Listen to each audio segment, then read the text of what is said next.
UGTRP English Unit 1 History of English Literature Age of Shakespeare பத்தி தான் இந்த வீடியோல நம்ம டிஸ்கஸ் பண்ண போறோம். இது பார்ட் 1. ரைட்டர்ஸ் நிறைய இருக்கிறதுனால கொஞ்சம் ரைட்டர்ஸ் இதில் எடுத்திருக்கோம். பார்ட் 2ல மீதமுள்ள ரைட்டர்ஸை பத்தி நம்ம பேச போறோம்.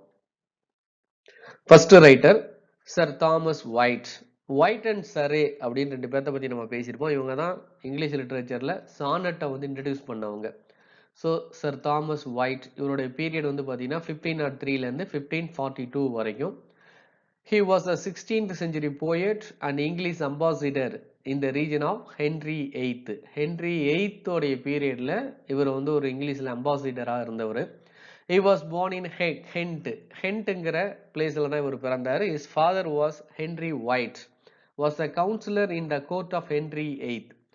Henry VIII இவருடைய ஃபாதர் ஹென்ரி ஒயிட், இவர் பேர் தாமஸ் ஒயிட், இவங்க அப்பா பேரு ஹென்ரி ஒயிட். இவர் வந்து கவுன்சிலரா இருந்திருக்கார்.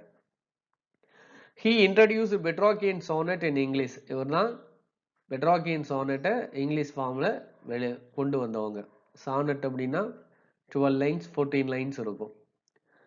None of White's poems was published during his lifetime. இவருடைய போயம்ஸ் வந்து இவருடைய வாழும் காலத்துல, இவர் வாழ்ந்த காலத்துல எதுவும் பப்ளிஷ் ஆகல. இவர் இறந்ததுக்கு அப்புறம் தான் இவருடைய போயம்ஸ் எல்லாம் பப்ளிஷ் ஆகிருக்கு. The first book, Tottel's Miscellany, was published in 1557, 15 years after his death.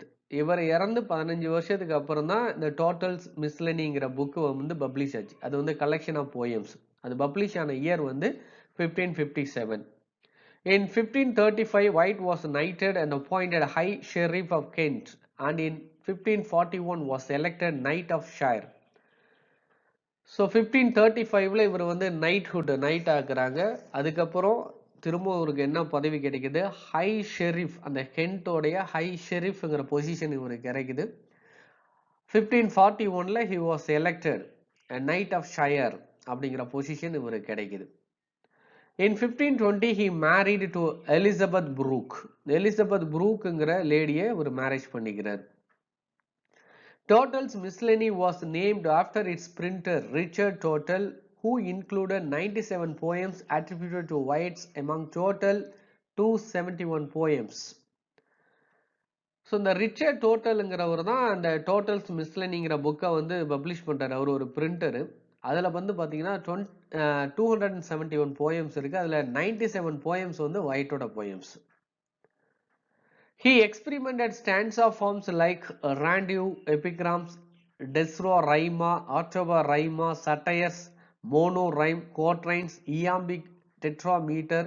So இது எல்லாமே இவர் வந்து எக்ஸ்பெரிமெண்ட் பண்ணியிருக்காரு sir Thomas white.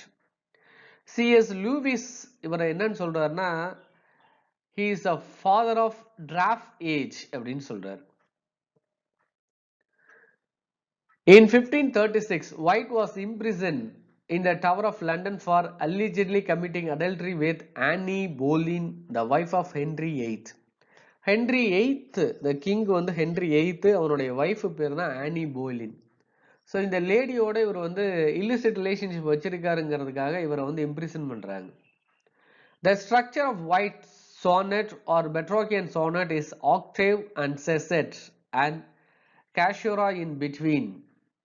ABBA, ABBA, CDC, CDC or CDC, DCD இந்த ஃபார்முலா தான் அவருடைய போயம்ஸ் இருக்கு. அதான் பெட்ராக்கியன் சானட். ஆக்டேவ், செசெட். ஃபர்ஸ்ட் ஒரு 8 லைன்ஸ் இருக்கும், அப்புறம் ஒரு 4 லைன்ஸ் இருக்கும், அப்புறம் ஒரு 6 லைன்ஸ் வரும். அதாவது 12 லைன்ஸா இருந்தா 8 + 4, 14 லைன்ஸா இருந்தா 8 + 6. They Flee From Me is a poem written by Thomas White referring White's affair with the high-born women of court of Henry VIII. They Flee From Me அப்படின்னு ஒரு போயம் எழுதினாரு. அந்த போயம் யாரை ரெஃபர் பண்ணியிருக்கு அப்படின்னா ஆனி போலினை ரெஃபர் பண்ணியிருக்கு. இந்த Anne Boleyn Henry VIII wife. Opening line எப்படி எழுதியிருக்காரு பாருங்க. They flee from me that sometimes did me seek with naked food stalking in my chamber அப்படின்னு எழுதியிருக்காரு. Next writer Earl of Surrey. இவருடைய பீரியட் வந்து 1517 இருந்து 1547 வரைக்கும். அவருடைய ரியல் நேம் வந்து ஹென்ரி ஹோவர்ட். இவருடைய real name Henry Howard. He was a disciple of Thomas Wyatt. Thomas வைட்டோட ஒரு டிசைபிள், சீடர் அப்படி கூட சொல்லலாம். He was a brave soldier who served in Henry VIII's French war as lieutenant general of the king on the sea and land. So நல்ல ஒரு brave soldier, தைரியமான soldier. Henry எய்த்தோடைய பிரெஞ்சு ஆர்மியில லெப்டினன்ட் ஜெனரலா ஒர்க் பண்ணியிருக்காரு. He became Earl of Surrey in 1524 when his father died and his father became Duke of Norfolk. இவருடைய father, Earl of சரோடைய father வந்து நார்ஃபோக்கோட டியூக்கா இருந்து அவர் இறந்துட்டாரு. ஸோ அதனால அந்த பிளேஸ்க்கு இவர் என்னவா மாறாரு, ஏர்ல் ஆஃப் சரே அப்படின்னு 1524ல அப்பாயிண்ட் ஆகுறாரு. In 1536, Surrey also served with his father against the Pilgrimage of Grace rebellion. So இந்த Pilgrimage of Grace rebellionல இவர் வந்து ஒர்க் பண்ணியிருக்காரு. Protesting against the desolation of the monasteries by King Henry VIII. So இந்த king Henry eighth பீரியட்ல தான் வந்து நிறைய பிரச்சனைகள் வந்தது. அதாவது எப்படின்னா, சர்ச்சில் வந்து ப்ரீஸ்ட், இந்த பிஷப், ஆர்ச் பிஷப், ஸோ அவங்க தான் சுப்பீரியர். அதை வந்து அப்ப கிங்கை விட அவங்க சுப்பீரியரா, கிங் நான் தான் சுப்பீரியர், அந்த மாதிரி இவங்களுக்குள்ள ஒரு டிஸ்பியூட், அந்த ரெபலியன்லாம் நடந்த காலகட்டம் அது. ஸோ அதுல இருந்து தான் அந்த ஆங்கிலிகன் சர்ச்சு, ரோமன் கேத்தலிக், அதுல இருந்து புரோட்டஸ்டன்ட் அப்படின்னு இவங்கெல்லாம் பிரிஞ்சு வந்தவங்க. Surrey was the first English poet to publish in blank verse unrhymed iambic pentameter in his translation of the second and fourth book of Virgil Aeneid. Virgil எழுதின ஆனிடுங்கிற பெரிய book, Epic poem, இதை வந்து translate பண்ணவர் சரே தான்.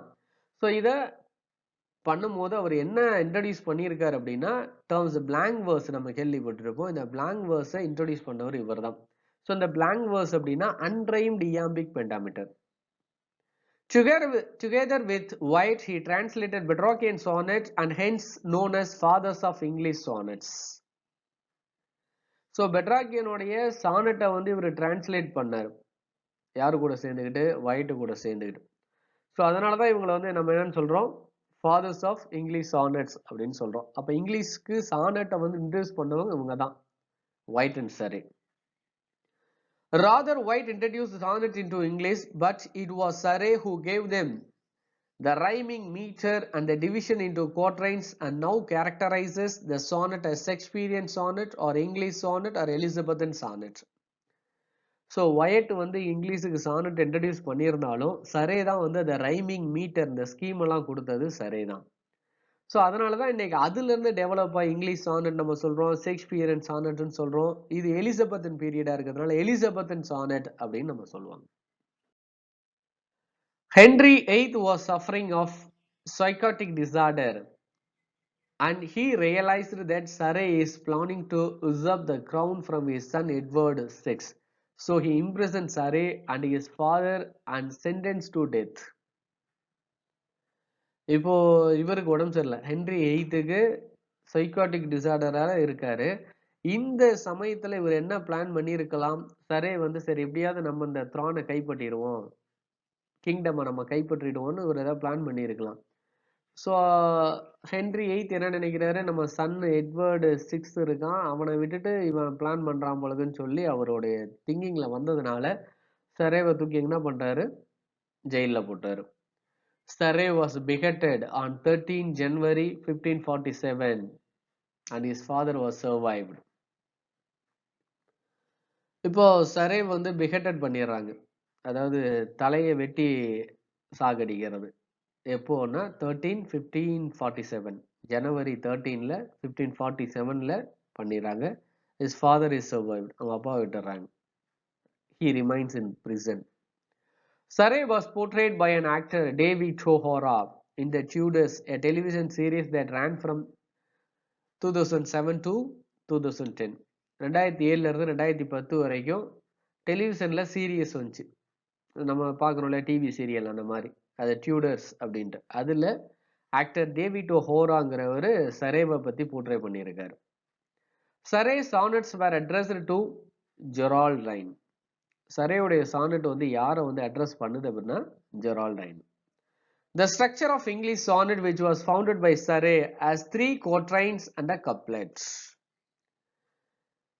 Surrey வந்து English சானட்டை வந்து introduce பண்ணும்போது அவர் எப்படி இன்ட்ரடியூஸ் பண்ணியிருக்காரு அப்படின்னா 3 quatrains and a couplet. Couplet அப்படின்னா 2. AB, AB, CD, CD, EF, EF. லாஸ்டா couplet வந்து GG. அப்ப quatrains அப்படின்னா 4 lines. அப்ப 3 quatrains அப்படின்னா 3 into 4 12 lines. தனியா couplet 2 lines. அப்ப 14 lines. It is called Shakespearean sonnet also. இததான் வந்து Shakespearean sonnetனு நம்ம சொல்லலாம். Next writer Thomas Norton and Thomas Sackville. Thomas Norton உடைய பீரியட் வந்து பாத்தீங்கன்னா 1532 to 1584. Thomas Sackville ஓட பீரியட் 1536 ல இருந்து 1608. They wrote the first tragedy in English literature, Orboduc, also titled Ferrex and Porrex in 1561. மொத இங்கிலீஷ் லிட்ரேச்சர்ல tragedy எழுதினவங்க இவங்க தான், Thomas Norton and சாக்வில்லி. ஹோர்போடக் அப்படின்னு சொல்லிட்டு ஒரு tragedy எழுதினாங்க. அதுக்கு இன்னொரு பேர் வந்து ஃபெரக்ஸ் அண்ட் ஃபோரக்ஸ். இது எப்போ பப்ளிஷ் ஆச்சுன்னா 1561ல.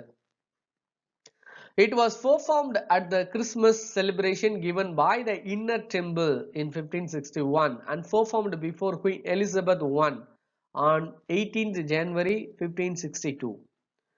இது எப்போ பெர்ஃபார்ம் பண்ணாங்க அப்படின்னா ஒரு கிறிஸ்மஸ் செலிப்ரேஷன்ல தான் இதை வந்து 1561ல வந்து பெர்ஃபார்ம் பண்ணி காட்டினாங்க. அதுக்கப்புறம் குயின் எலிசபெத் முன்னாடி வந்து 1562ல போட்டு காட்டுறாங்க, எனாக்ட் பண்ணி காட்டுறாங்க. It is written in 5 acts, out of which first 3 acts are written by Thomas Norton and the last 2 acts by Thomas Sackville. So ரெண்டு பேரும் சேர்ந்து எழுதுனது. ஃபர்ஸ்ட் 3 ஆக்ட் வந்து நார்டன் எழுதுறாரு, லாஸ்ட் 2 ஆக்ட்ஸ் வந்து சாக்வில்லி எழுதுறாரு. It is the first verse drama in English to employ blank verse. So ஒரு drama தான், ஆனா எதுல எழுதப்பட்டதுன்னா வேர்ஸ் ஃபார்ம்ல எழுதப்பட்டது. வேர்ஸ் டிராமா அதுக்கு பேர், அதனால தான் வேர்ஸ். வேர்ஸ்னா போயம். ஸோ எதில் எழுதியிருக்காங்கன்னா பிளாங்க் வேர்ஸ்ல எழுதியிருக்காங்க. River Humber appears in this tragedy. So இந்த ட்ராஜடியில தான் அந்த ரிவர் ஹம்பரை வந்து போர்ட்ரே பண்ணியிருக்காங்க. இது ஃபர்ஸ்ட் ட்ராஜடிங்கிறதுனால எத்தனை கேரக்டர்ஸ் அப்படின்னு சொல்லிட்டு இதில் ஒரு லிஸ்ட் அவுட் கொடுத்துருக்காங்க. ஹோர்போடக் கிங் ஆஃப் கிரேட் பிரிட்டனா இருந்திருக்காரு. அடுத்த கேரக்டர் விடினா, queen and wife of Gorboduc. Ferrex வந்து எல்டர் சன்னு, போரக்ஸ் வந்து யங்கர் சன்னு. டோடன் வந்து ஃபெரக்ஸோடைய கவுன்சிலரு, பிளாண்டர் வந்து போரக்ஸோடைய கவுன்சிலர்.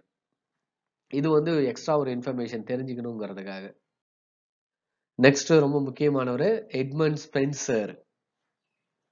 1552ல இருந்து 1599 வரைக்கும் அவருடைய period. Spencer was born in East Smithfield, London in 1552. Charles Lamb called him poet's poet. இவர் ஈஸ்ட் ஸ்மித்ஃபீல்டில் தான் லண்டன்ல பிறந்திருக்காரு. சார்ல்ஸ் லேம்பு தான் வந்து இவர் என்னன்னு சொல்லி கூப்பிட்டாரு எட்மண்ட் ஸ்பென்சரை, போயட்ஸ் போயட், போயட்டுக்கெல்லாம் போயட். He was educated BA and MA in Cambridge. In 1579 he married to Maccabeus Child அப்படிங்கிற ஒரு லேடியை இவர் வந்து 1579ல மேரேஜ் பண்ணிட்டாரு. 1594ல after the first wife died, அந்த அம்மா இறந்துடுறாங்க. அதுக்கப்புறம் Spenser married to Elizabeth Boyle on 11th January 1594. ஸோ 1594ல எலிசபெத் போயிலேங்கிறவங்கள திரும்ப ஒரு செகண்ட் மேரேஜ் பண்ணிக்கிறார். To whom he addressed the Amority sonnets. அமாரிட்டிங்கிற சானட்ஸை எலிசபெத் பாய்லுக்கு தான் அவர் வந்து அட்ரஸ் பண்றாரு. From 1580 Spenser lived in Ireland. 1580ல இருந்து ஸ்பென்சர் வந்து அயர்லாந்துல வந்து வசிக்கிறார். ரிக்கர்ட் remarked Spencer as a child of Renaissance and Reformation. ரிக்கர்ட் அப்படிங்கிற ஒரு ஸ்பென்சர் என்னன்னு சொல்லி கூப்பிடுறாருன்னா, Spenser is the child of Renaissance and Reformation. Renaissance and ரெஃபர்மேஷனுக்கு இவர் தான் சைல்டு அப்படின்னு சொல்றாரு. The image of their marriage celebrations depicted in Epithalamion. So ஒரு 2 போயம் முக்கியமாக எழுதியிருப்பார். ஒன்று வந்து புரத்தலாமியன், இன்னொன்று எபித்தலாமியன். புரத்தலாமியனுங்கிறது சோமர்செட்டோடைய டாட்டர்ஸோடைய மேரேஜ் அதை பத்தி சொல்றது. எபித்தலாமியன்ங்கிறது இவருடைய மேரேஜை பத்தி செலிப்ரேட் பண்றது. For Fairy Queen, he obtained a lifetime pension of 50 a year from Queen Elizabeth, but he could not get it because after the publication of Mother Hubbard's Tale, the principal secretary of the Queen was antagonized. So இவர் fairy queen ரொம்ப முக்கியமான Epic poem. அந்த எழுதி முடிச்சதுனால இவருக்கு வந்து annual பென்ஷனாக 50 கொடுத்துருக்காங்க. $50, அது என்ன அமௌண்ட்னு சரியா தெரியல, பட் 50. ஆனா அடுத்து இன்னொரு ஒர்க் எழுதுறாரு, மதர் ஹபார்ட்ஸ் டேல் அப்படின்னு. இதுல வந்து அவருடைய செக்ரட்டரியை வந்து, அந்த குயினோட செக்ரட்டரியை வந்து ஆண்டகனைஸ் பண்ணியிருப்பாரு. புரோட்டகனைஸ்னா hero, ஆண்டகனைஸ்னா villain.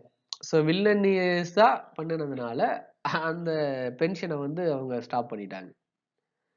In 1596, Spencer wrote a prose pamphlet, A View of Present State of Ireland, in the form of a dialogue. ஒரு ப்ரோஸ் பேம்ப்லெட் எழுதுறாரு 1596ல. அந்த ப்ரோஸ் பேம்ப்லெட்டோடைய நேம் வந்து A View of Present State of Ireland.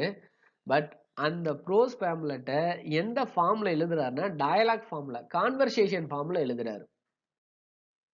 The pamphlet argued that Ireland would never be totally pacified by the English until its indigenous language and customs had been destroyed, if necessary, by the violence.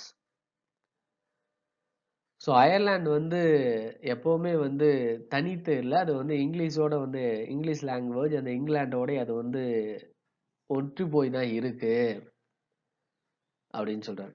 ஒருவேளை தனித்து இருக்கும் அப்படின்னா, அவங்களுக்குள்ள புரட்சி வரும் அப்படின்னா, the customs has been destroyed அப்படின்னு சொல்றாரு. According to Ben Jonson, Spencer died at the age of 46 for the want of bread. Ben Jonson வந்து என்ன சொல்றாருன்னா, ஸ்பென்சர் வந்து வறுமையில தான் இறந்திருக்காரு, பட்டினினால தான் அவர் இறந்திருக்காரு 46 வயசுலயே அப்படின்னு சொல்றாரு. A letter written by Spencer to Sir Walter Raleigh in 1590 contains a prayer for a fairy queen, in which Spencer describes an allegorical presentation of virtues through Arthurian knights in the mythical fairy land. Spencer வந்து Walter Rayleigh அப்படிங்கிறவருக்கு letter எழுதுறாரு. எப்போ 1590ல. இந்த fairy குயினை பற்றி நான் எழுதியிருக்கேன். இது ஒரு அலிகாரிக்கல் presentation. அதில் வர்ச்சுவஸ்னா நற்குணங்கள். யாருடைய நற்குணங்கள்? கிங் ஆர்தர், அவர் ஒரு பெரிய நைட்டு. ஸோ அவரை பற்றி இந்த மித்தாலஜிக்கல் ஃபேரி லேண்டை பற்றி எழுத போகிறேன் அப்படின்னு சொல்லி அவருக்கு இன்ஃபர்மேஷன் கொடுக்குறாரு.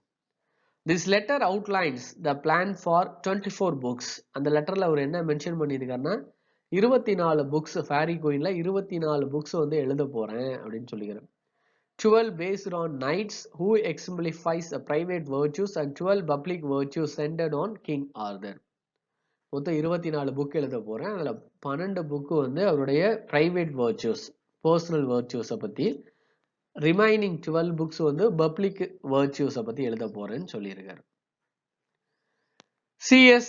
Lewis said, Spencer was not one of the great sonneteers. ஆனால் C.S.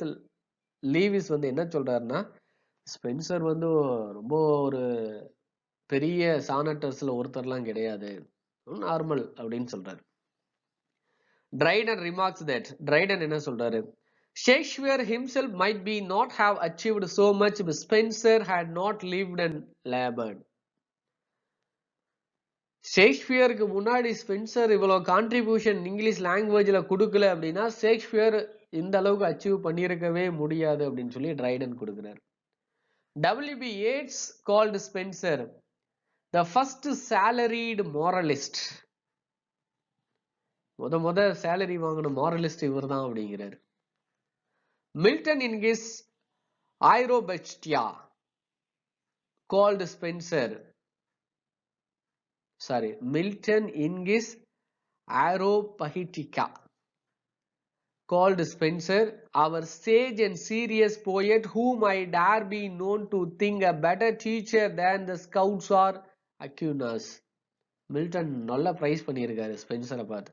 அவர் சேஜ், சேஜ்னா ஞானி துறவி நம்ம சொல்றோம் இல்லைங்களா, அந்த மாதிரி. அவர் sage and serious poet. Spenser எப்படியாமா ஒரு ஞானி மாதிரி, ஒரு தீர்க்கதரிசி மாதிரி, ஒரு முக்கியமான ஒரு poet. Is a best teacher அப்படின்னு சொல்லியிருக்காரு. Alexander Pope compared Spencer to a mistress whose faults we see but love her with them all. Alexander Pope வந்து கொஞ்சம் வித்தியாசமா கிரிட்டிசைஸ் பண்ணியிருக்காரு. நல்லா இருக்கு, கொஞ்சம் கொஞ்சம் மிஸ்டேக்ஸ் இருந்தாலும் அதை நம்ம வந்து என்ன பண்ணக்கூடாது, பொருட்படுத்தக்கூடாது. ஏன்னா இவங்களாம் கிரிட்டிக். அலெக்சாண்டர் போப், ஜான் ட்ரைனவெல்லாம் பெரிய பெரிய கிரிட்டிக். தப்பை மட்டும் தான் பேசுவாங்க, நல்லதை பேச மாட்டாங்க. ஆனா இப்ப ஸ்பென்சரை பொறுத்த வரைக்கும் அவர்கிட்ட அந்த ஃபால்ட் இருந்தா கூட அது விஷயம் இல்லை, பட் நம்ம லவ் பண்ணுவோம். இப்போ ஒரு மிஸ்ட்ரஸ், ஒரு லேடி லவ் அப்படின்னா அந்த பொண்ணுகிட்ட இருக்கக்கூடிய தவறை வந்து நம்ம வந்து என்ன பண்றது பாக்குறோம், பட் அதை வந்து நம்ம பெருசுபடுத்தக்கூடாது. பட் லவ் ஹர் மோர் அப்படிங்கிறார். ஸோ அந்த மாதிரி அலெக்சாண்டர் போப் வந்து ஸ்பென்சரை வந்து கம்பேர் பண்றாரு. In a view of the present state of Ireland, Spencer believed that Ireland is a diseased portion of the state. It must be cured and reformed before it could be in a position to appreciate the good sound laws and blessings of the nation. So அந்த pamphlet எழுதினார் இல்லையா, அந்த pamphletல a view of the present state of Irelandங்கிறது title. அதுல என்ன சொல்றாருன்னா, Ireland வந்து it should be polished, it should be reformed, it should be cured, அது சரி பண்ணப்படணும் அப்படின்னு சொல்றாரு. It is a dialogue between Euodex and Irenaeus. So அங்கே ரெண்டு கேரக்டர் உருவாக்கியிருக்காரு. அவங்களுக்குள்ள இருக்கக்கூடிய கம்பாரிசன், அவங்களுக்குள்ள இருக்கக்கூடிய conversation. So Euodex and Irenaeus. In this book, Spencer categorizes the evil of Irish people into three prominent categories: laws, customs, religion. So மூணு வகையா பிரிக்கிறார். லா, பேசிக் loss வந்து மக்களுக்கு தெரியும். கஸ்டம்ஸ், கல்ச்சர், ரிலீஜியஸ் முக்கியம்னு சொல்றாரு. ஸோ இப்படி பிரிஞ்சு அவங்கள வந்து ஒரு இந்த பேம்லெட்டை எழுதியிருப்பார். In 1609, 2 cantos of Muchablite, a 7th book of Faerie Queene, was published in reprint of Faerie Queene.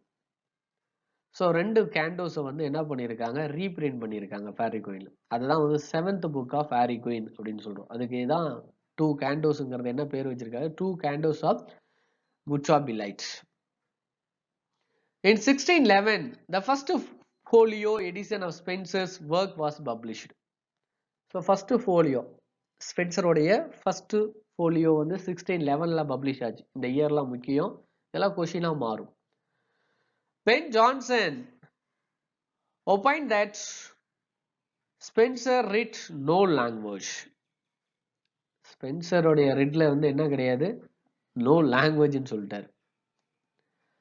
Thomson referred to Spencer as my master Spencer.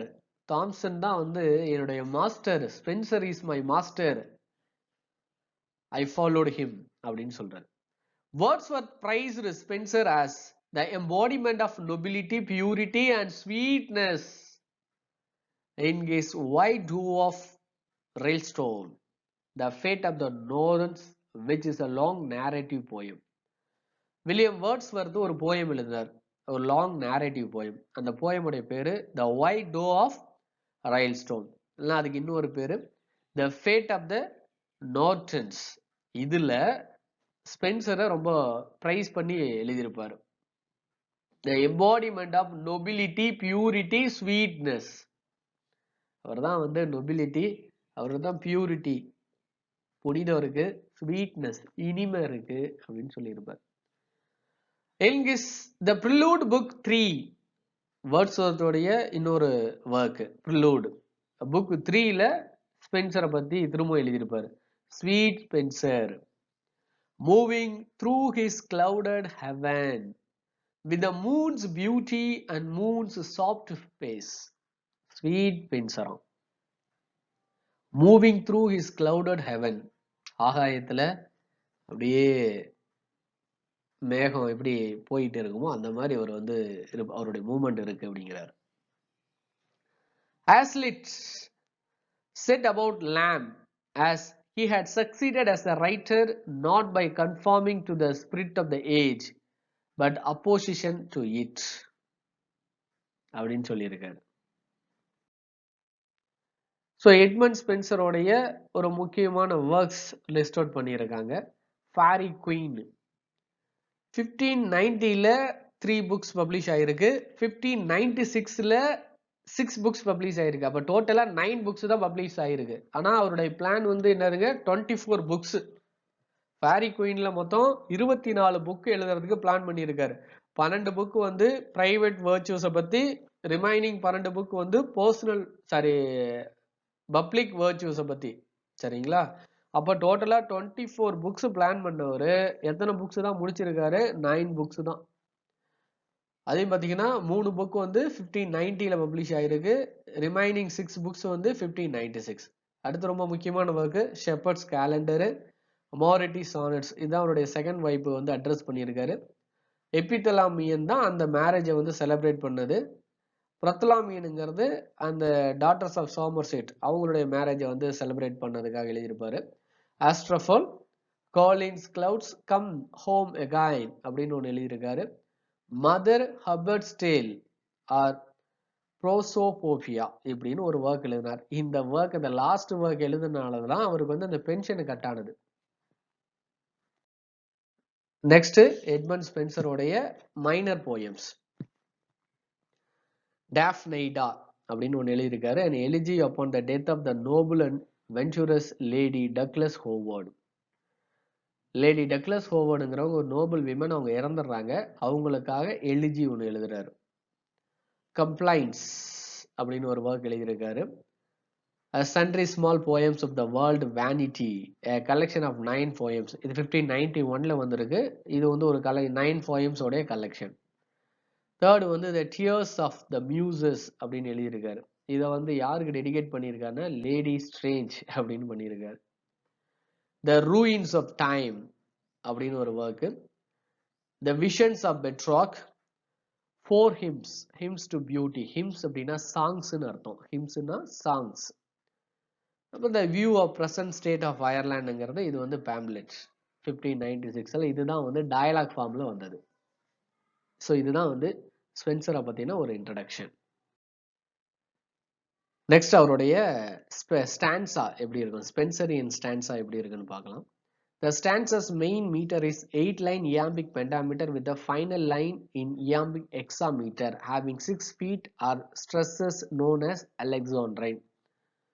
So இவருடைய ஸ்டான்ஸால வந்து பார்த்தீங்கன்னா மீட்டர் எப்படி இருக்குன்னா 8 லைன்ஸ்ல வந்து இயாம்பிக் பென்டாமீட்டர்ல இருக்கும். அதுக்கு அடுத்து வந்து பார்த்தீங்கன்னா ஃபைனல் லைன் வந்து இயாம்பிக் எக்ஸாமீட்டர், அதாவது 6 feet ஸ்ட்ரெஸ்ஸஸ்ல வரும். இதை தான் வந்து அலெக்சாண்ட்ரைன் அப்படின்னு சொல்லுவோம். ஸோ ரைம் ஸ்கீம் வந்து பார்த்தீங்கன்னா AB AB BC BC C அப்படின்னு இருக்கும். It was the 16th century literary group dedicated to reformation of poetry. அதுதான் வந்து ஆரியோபேகஸ் குரூப் அப்படிங்கிறது 16ஆம் நூற்றாண்டுல வந்த ஒரு போயட்ரி குரூப். இதுல மேஜர் ஃபிகர்ஸ் எல்லாம் வந்து பாத்தீங்கன்னா இந்த குரூப்ல யாருன்னா ஸ்பென்சரு, ஹார்வே, டயரு, சிட்னி, கிரிவைலுங்கிறவங்கலாம் இந்த குரூப்ல இருக்காங்க. ஆரியோபேகஸ்ங்கிற குரூப், இதை ஞாபகம் வச்சுக்கோங்க. நெக்ஸ்ட் வந்து university விட்ஸ். University wit is a phrase used to name a group of 16th century English playwrights and pamphleteers who were educated at universities of Oxford, Cambridge and became a popular writers. Oxford யூனிவர்சிட்டிலையும் Cambridge யூனிவர்சிட்டிலையும் படித்த scholars அவங்க தான் playwrights. பிளே ரைட்ஸ்னா drama எழுதுறவங்க, pamphleteers இந்த மாதிரி ப்ரோஸ் ஒர்க் எழுதுறவங்க. ஸோ இவங்கெல்லாம் சேர்ந்து 16th centuryல எழுதுறதுக்கு பேர் தான் யூனிவர்சிட்டி விட் அப்படின்னு நம்ம சொல்றோம். ஸோ இந்த டேர்ம் யூனிவர்சிட்டி விட்டுங்கிறத யாரு கொடுத்தா அப்படின்னா சார்ஜ் செயின்பரி. சார்ஜ் செயின்பரிங்கிறவர் தான் இந்த யூனிவர்சிட்டி விட்ஸுங்கிற டேர்ம் வந்து காயின் பண்ணுவாரு. அது 19th centuryல. ஆனா இவங்க வாழ்ந்து எழுதி முடிச்சுட்டு போனதெல்லாம் 16th centuryல. ஸோ இந்த யூனிவர்சிட்டி விட்ஸ் யாருன்னு பாருங்க. John Lyly, George Peele, Robert Greene, Thomas Kyd, Thomas Lodge, Christopher Marlowe, Thomas Nashe. இதுல பைனியர் கிறிஸ்டபர் மார்லோ. இவங்களை பற்றி தான் இப்போ நம்ம இன்ட்ரடக்ஷன் ஒவ்வொருத்தராக பார்க்க போகிறோம். இந்த யூனிவர்சிட்டி விட்ஸோடைய கேரக்டரிஸ்டிக்ஸ் எப்படி இருக்கும், அவங்க ரைட்டிங்ஸோடைய கேரக்டரிஸ்டிக்ஸ் எப்படி இருக்கும்னு தான் ஒரு ஸ்லைடு இதில் கொடுத்துருக்கோம். இதில் வந்து பார்த்தீங்கன்னா ஒரு நல்ல ஒரு பெரிய ஹீரோயிக் ஃபிகர்ஸை பேஸ் பண்ணி தான் எழுதுவாங்க. லைக் முகமது, டேம்பர்லைன் இந்த மாதிரி. ஏன்னா அவங்களோட தீம்ஸ் எல்லாமே ஒரு ஹீராயிக்காக இருக்கும். இந்த ஹீராயிக் இருக்கிறதுனால அவங்க யூஸ் பண்ணுற எக்ஸ்பிரஷன், அதாவது மீடியம் வந்து பார்த்தீங்கன்னா பிளாங்க் வேர்ஸில் தான் எழுதுவாங்க. அது மட்டும் இல்லாமல் இந்த ஹீராய்க்கு தீம்ஸ் இருக்கிறதுனால அது மேக்சிமம் ட்ராஜடியாக தான் இருக்கும். அவங்க காமெடி கொண்டு வர மாட்டாங்க. அப்படியே காமெடியை கொண்டு வந்தாங்களும் அது வந்து பார்த்தீங்கன்னா ஒரு இம்மெச்சூர் காமெடி அப்படி தான் இருக்கும். மார்லோ மட்டும்தான் ஒரு ஃபேமஸ் ட்ராமாட்டிஸ்ட் அதில் இருந்திருக்காரு யூனிவர்சிட்டி விட்ஸில். ராபர்ட் கிரீனு, தாமஸ் நேஷ்லாம் அவங்க வந்து ஒரு பேம்ப்ளெட்டர்ஸ், அதாவது ப்ரோஸ் ஜேர்னலிசம்னுடைய பிகினிங் அந்த ஃபார்மில் தான் இவங்க இருந்திருக்காங்க. ஸோ ராபர்ட் கிரீனாக இருக்கட்டும், தாமஸ் நேஷ் ஆகட்டும், அவங்க வந்து பேம்ப்ளெட்ஸ் தான் எழுதியிருக்காங்க. அது கான்ட்ரவர்ஷியலாக ஒரு ஆர்குமெண்டேட்டிவாக போயிருக்கு. ஸோ இதுல இருந்து தான் அந்த ஜேர்னலிசமோட ஃபார்ம் வந்திருக்கு. ராபர்ட் கிரீனை தான் வந்து என்னன்னு சொல்லியிருக்காங்க, ஃபர்ஸ்ட் நோட்டோரியஸ் ப்ரொஃபஷனல் ரைட்டர். நோட்டோரியஸ்னா எல்லா வகையான தவறுகளும் தெரிஞ்சவர். ஸோ அதான் வந்து ஃபர்ஸ்ட் நோட்டோரியஸ் ப்ரொஃபஷனல் ரைட்டர்னு ராபர்ட் கிரீனை சொல்லியிருக்காங்க. ராபர்ட் கிரீன் தான் ஷேக்ஸ்பியரை வந்து அட்டாக் பண்ண வரும், கிரிட்டிசைஸ் பண்ண வரும். அவருடைய பேம்ப்ளெட்ல க்ரோட்ஸ் வர்த் ஆஃப் விட் அப்படிங்கிற பேம்ப்ளெட்ல அப்ஸ்டார்ட் க்ரோ அப்படின்னு எழுதியிருப்பார். ஒரு காக்காயோட ஒப்பிட்டு பேசியிருப்பார். இப்போ இந்த யூனிவர்சிட்டி விட்ஸில் ஒவ்வொரு ரைட்டரை பற்றியும் இன்ட்ரடக்ஷன் இதில் பார்க்க போகிறோம். இதில் ஃபஸ்ட்டு பார்க்குறவர் ஜான் லில்லி. இவருடைய பீரியட் வந்து 1553லேருந்து 1606 வரைக்கும். He was English writer, dramatist, playwright, best known for his books Euphues. இந்த யூஃபமிசம்ங்கிறதெல்லாம் இவர்கிட்ட இருந்து வந்தது தான். The Antony of Wit, Euphues and his England. இந்த ஒர்க்லாம் ரொம்ப ஃபேமஸ். இவர் ரொம்ப ட்ராமாட்டிஸ்ட், இங்கிலீஷ் போயட்டு, ரைட்டரு. இவருமே ஹி வாஸ் born in ஹென்ட்டுங்கிற பிளேஸில் தான் பிறந்திருக்காரு. His father was a registrar for archbishop Matthew Parker.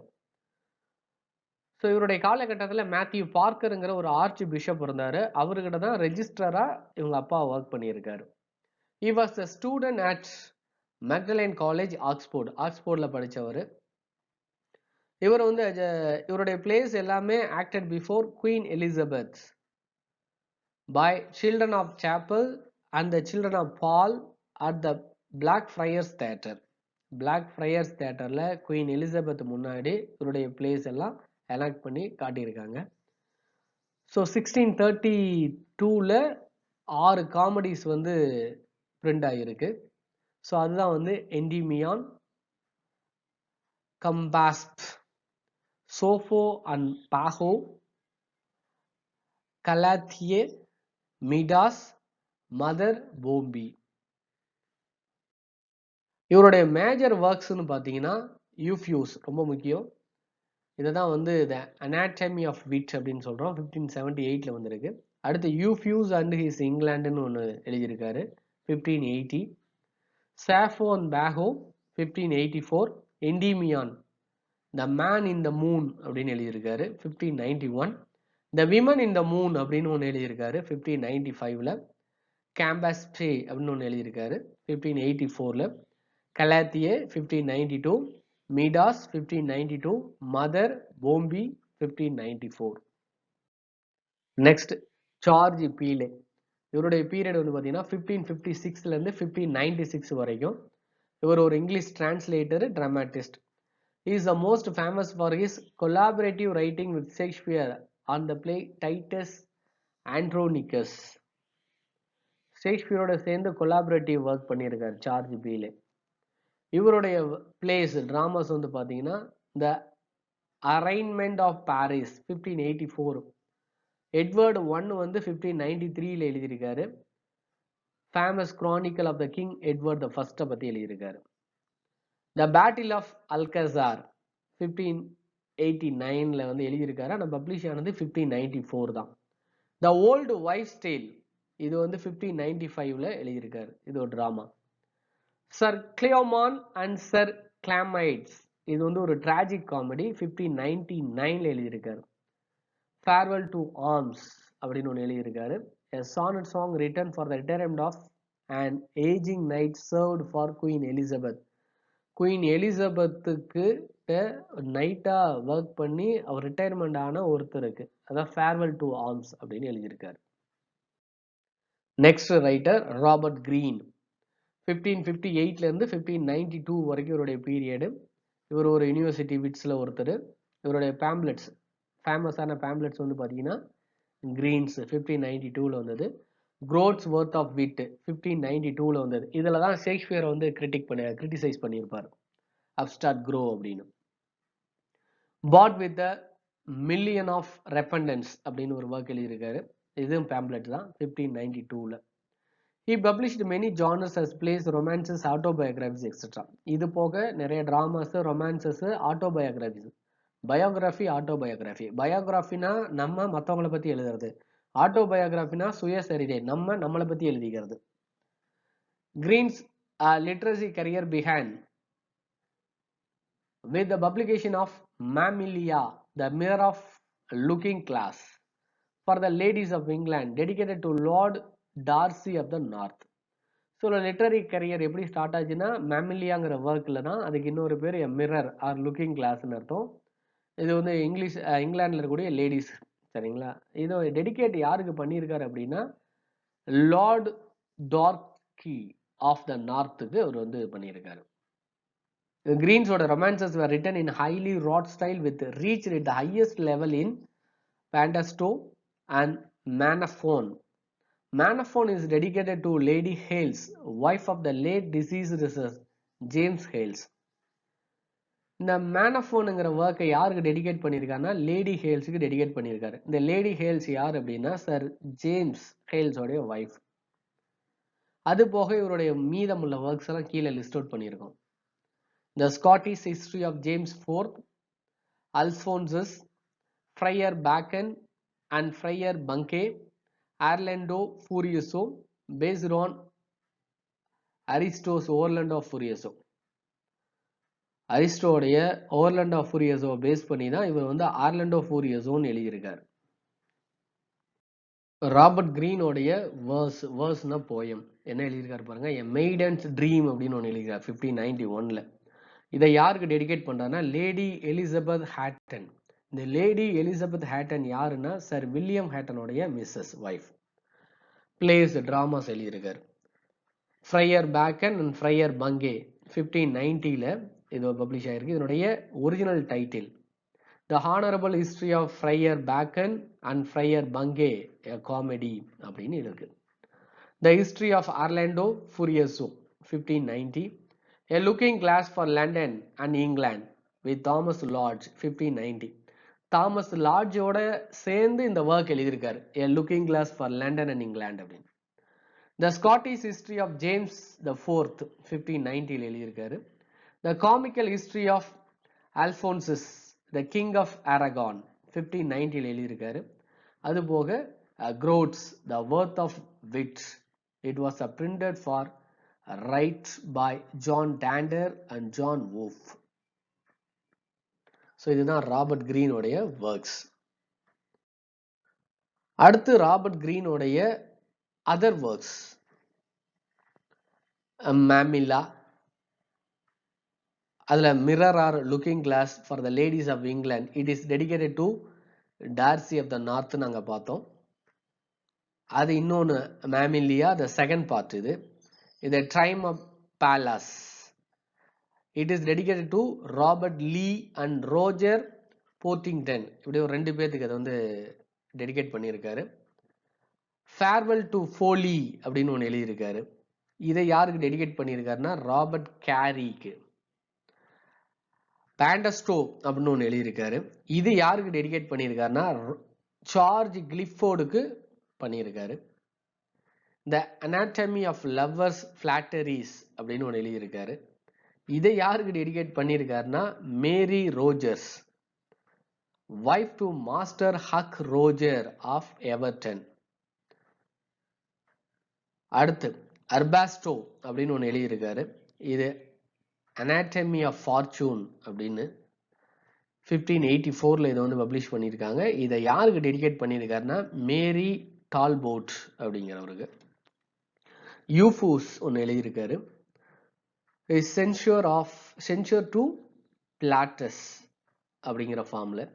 இது 1587 பப்ளிஷ் ஆயிருக்கு. இதையும் டெடிகேட் பண்ணியிருக்காரு ராபர்ட் டெவரோஸ். அல்சிடா அப்படின்னு ஒன்று எழுதியிருக்காரு, கிரீன்ஸ் மெட்டமார்போசிஸ். இதை யாருக்கு டெடிகேட் பண்ணியிருக்காருன்னா சர் சார்ல்ஸ் பிளவுண்டுக்கு டெடிகேட் பண்ணியிருக்காரு. ஸோ இப்போ இவர் எழுதின மேக்சிமம் எல்லா ஒர்க்ஸுமே யாருக்காவது டெடிகேட் பண்ணியிருக்காரு. ஸோ எந்த ஒர்க்கு யாருக்கு டெடிகேட் பண்ணியிருக்காங்கிறத நம்ம வந்து கண்டிப்பாக படிக்கணும், ஏன்னா அது கொஷினாக மாறும். Next writer Thomas lodge. 1558 1625 இவருடைய period. He was a son of Sir Thomas Lodge, Lord Mayor of London. So இவர் யாருடைய சன்னு? அப்பா பேரும் சர் தாமஸ் லாட்ஜ் தான். அவர் லண்டனுடைய மேயர், லார்ட் மேயராக இருந்திருக்கார். He was educated at Merchant Taylor School and Trinity College, Oxford. He wrote Defense of Place in reply to Stephen Hasen's The School of Abuse. இந்த Stephen ஹாசனுங்கிறவர் English லிட்ரேச்சரில் ஒரு முக்கியமான figure. The school of abuse அப்படின்னு ஒன்று எழுதியிருப்பார். அதுக்கு reply பண்ணுற விதமாக இவர் ஒன்று எழுதியிருக்காரு தாமஸ் லாட்ஜ். என்னன்னு எழுதியிருக்காரு? டிஃபென்ஸ் ஆஃப் பிளேஸ் அப்படின்னு எழுதியிருக்காரு. Lodge is a young Juvenal of the Greene's groats worth of it. Robert Greene எழுதின அந்த கிரீன்ஸ் குரோத் வர்த் ஆஃப் இட்டுங்கிற பேம்ப்லெட்டில் லாட்ஜி வந்து என்ன ஒர்க் பண்ணியிருக்காரு? Is a young Juvenal. A Margaret of America. It is the most important romance of Lodge, in which combines a Senecan motives and Arcadian romance in an improbable love story. So the Margaret of Americaங்கிற ஒர்க்கில் இவர் ரெண்டு விஷயத்தை கொண்டு வந்திருக்காரு. செனேக்காவுடைய மூமெண்ட்ஸும் அர்காடியனுடைய ரொமான்ஸையும் உள்ள கொண்டு வந்திருக்காரு. So love story மாதிரி கொண்டு வந்திருக்காரு. He made voyages to Canary Islands. கெனாரி ஐலாண்டுக்கு ஒரு வந்து voyages போயிருக்காரு. இவருடைய முக்கியமான ஒர்க்ஸ் வந்து பாருங்க.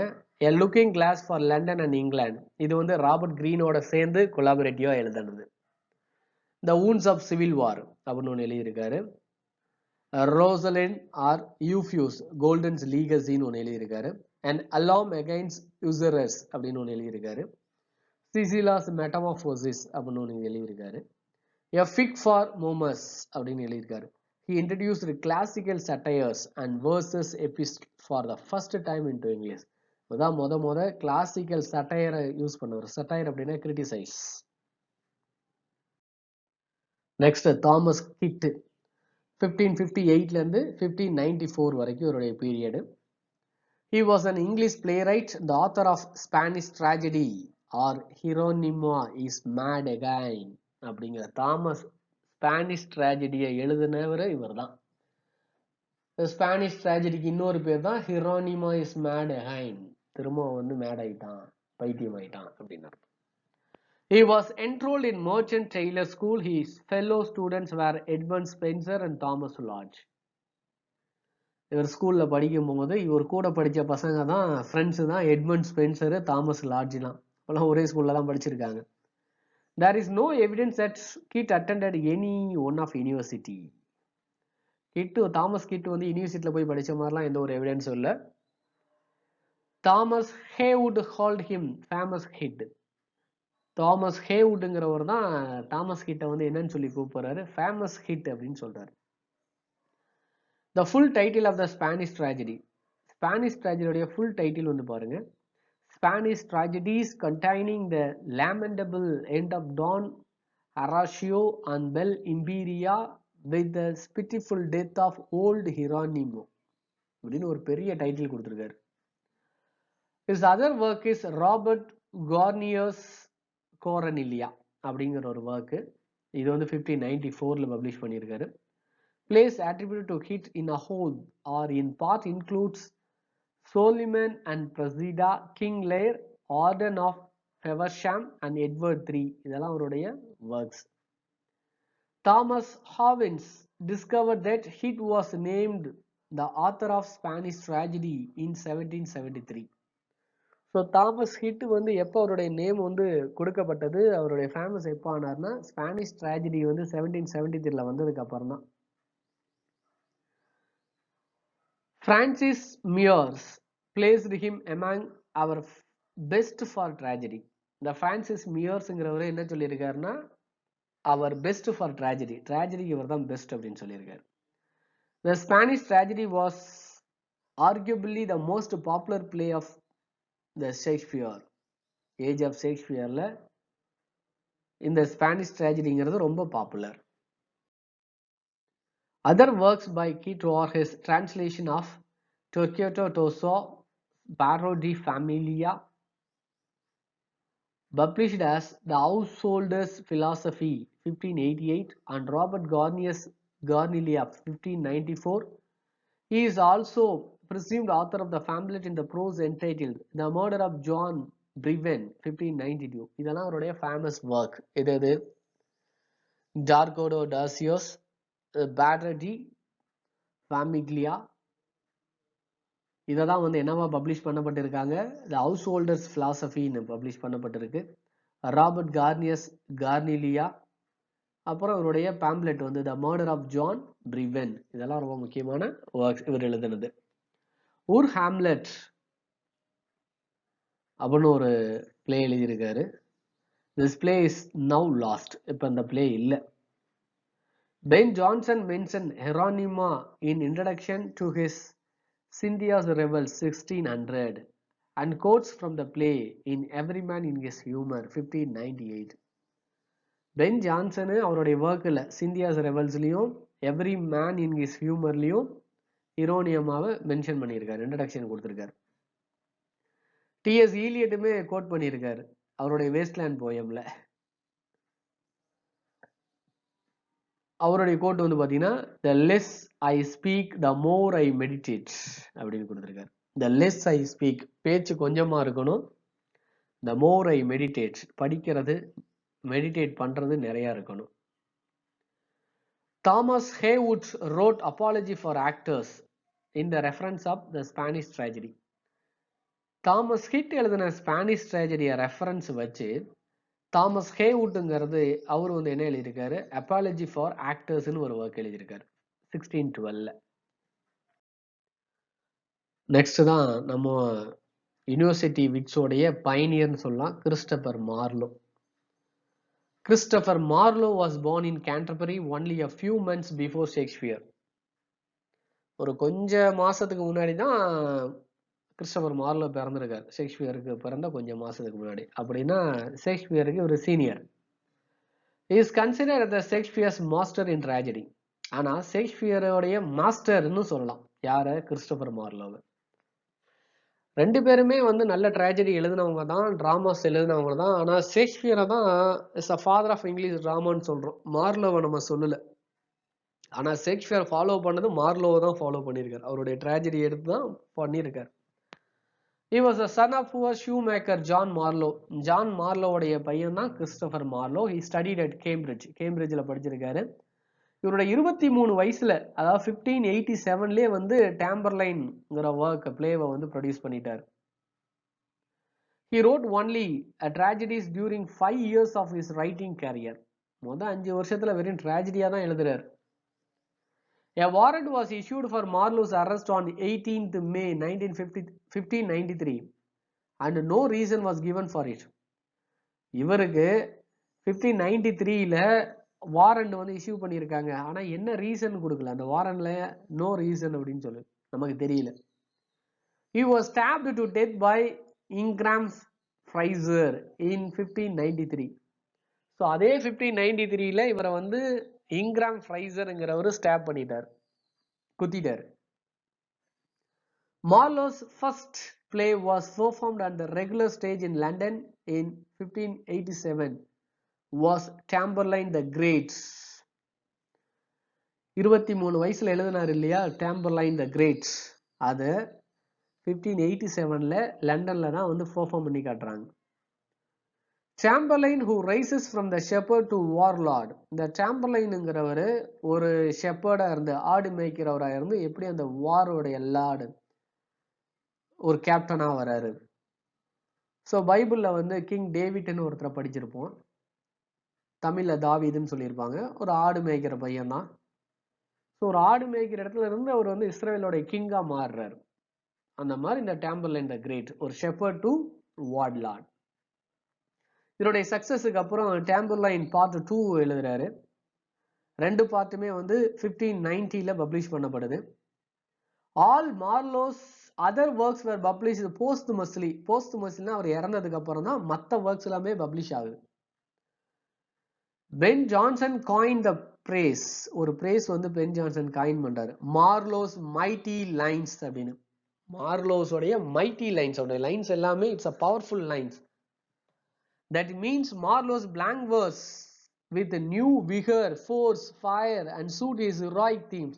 ஏன்னா ஹீரோயிக் தீம்ஸ் எடுத்தாவே blank verseல தான் எழுதுவாங்க. பட் அதனால தான் எல்லாமே பவர்ஃபுல்லா விகரா இருந்ததுனால மைட்டி லைன்ஸ், மார்லோஸ் மைட்டி லைன்ஸ்னு பென் ஜான்சன் வந்து அந்த ஃப்ரேஸை கொடுக்குறாரு. All Marlowe's tragedies are one man tragedy. மார்லோவுடைய ட்ராஜடிஸ் எல்லாமே ஒன் மேன் ட்ராஜடியாக தான் இருக்கும். Tamburlaine மஸ்ட் டை 2004ல் எழுதப்பட்டது, லூயிஸ் வெல்ஸுங்கிற ஒரு ரைட்டர். இதை வச்சு கிறிஸ்டோபர் மார்லோ எழுதின Tamburlaine the Great part 1 part 2 வச்சு லூயிஸ் வெல்ஸுங்கிறவர் Tamburlaine மஸ்ட் டைன்னு எழுதியிருக்கார் 2004ல். அதே மாதிரி ஆஸ் யூ லைக் இட்ல கூட ஷேக்ஸ்பியர் வந்து கொண்டு வந்த டெட் ஷெப்பர்ட் அப்படின்னு கொண்டு மார்லோவை ரெஃபர் பண்ணியிருக்காரு. George Peele remember Marlowe as a Marley the Muses darling. Muses அப்படின்னா தேவதைகள். மியூசஸ் டார்லிங்னு சார்ஜ் பீலே வந்து சொல்லியிருக்காரு. தாமஸ் நாஷ் கூட மார்லே பத்தி பேசியிருக்காரு, a poor diseased kid Marlowe அப்படின்னு. ஏசி ஸ்வின்பர்ன் அவருமே வந்து சொல்லியிருக்காரு, கான்டெம்பரரிஸ் ஆஃப் ஷேக்ஸ்பியர் அப்படின்னு ஒரு ஒர்க் எழுதினார் ஏசி ஸ்வின்பர்ன். அதில் மார்லோவை பற்றி, கிரீனை பற்றி, பீலேவை பற்றி எல்லாத்தையுமே பேசியிருக்காரு. மார்லோடைய ஒர்க்ஸ் வந்து Tamburlaine the Great 1587, The Jew of Malta 1589லேருந்து 90 வரைக்கும், டாக்டர் ஃபாஸ்டஸ் 1592 முக்கியமான ஒர்க்கு டாக்டர் ஃபாஸ்டஸ், எட்வர்டு 2 1594. இதெல்லாம் வந்து மார்லோவுடைய ஒர்க்ஸ். நெக்ஸ்ட் தாமஸ் நாஷ் 1567லேருந்து 1601 வரைக்கும். He was a pamphleter, ஒரு நல்ல ஒரு pamphleter, prose writer, poet, dramatist. இவருடைய முக்கியமான ஃபேமஸ் ஒர்க் வந்து பார்த்தீங்கன்னா த அன்ஃபார்ச்சுனேட் ட்ராவலர்.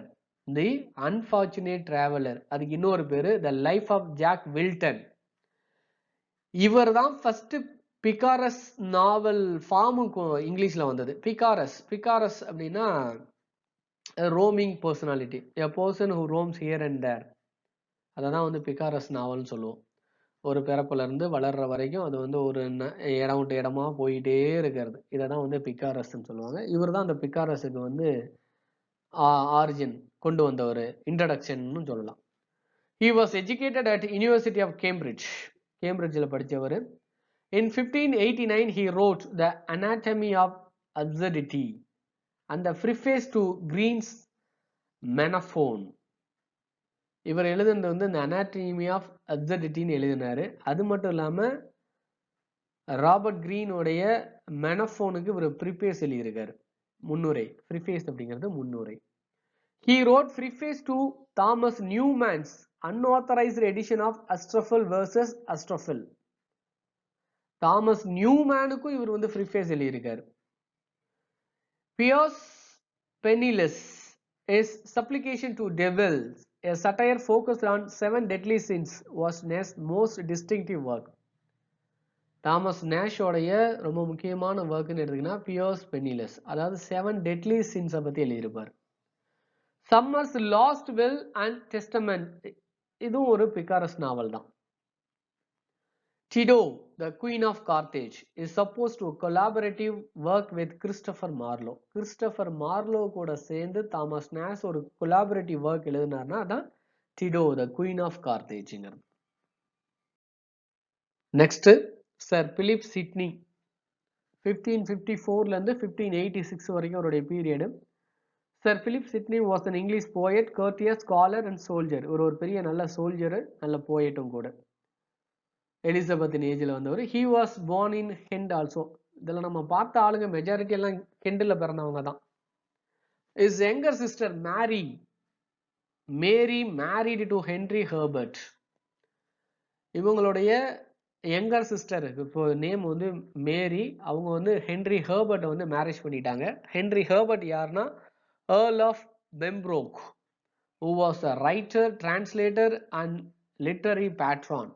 ஸோ இவருடைய லிட்டரரி பேட்ரானாவும் அவர் இருந்திருக்கார். Sidney dedicated his Arcadia to his sister Mary, but later Sidney asked Arcadia to be burned.